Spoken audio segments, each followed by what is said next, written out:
పద్యంలో సూక్ష్మ భావం అంటే చిన్నగా చెప్పాను. తరువాత పిల్లలు ఇప్పుడు పాడతారు, బ్రహ్మం ఒకటే పాడతారు.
శ్రీ వెంకటేశ్వరునా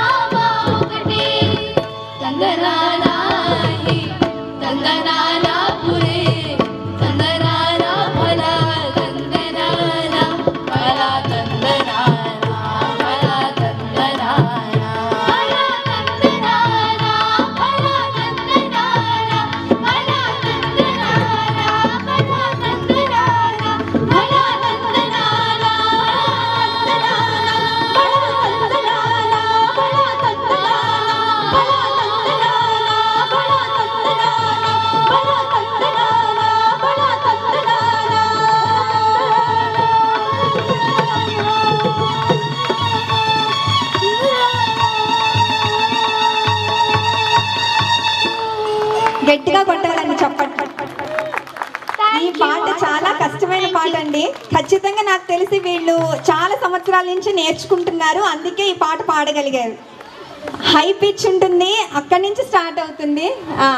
బ్రీత్ హోల్డ్ చేయడం కానీ, ఆ పిచ్లో పాడటం కానీ, ఒకటే శృతి మెయింటైన్ చేయడం కానీ, ఇవన్నీ 1 సంవత్సరం 2 సంవత్సరాలు అయితే ఖచ్చితంగా రావు.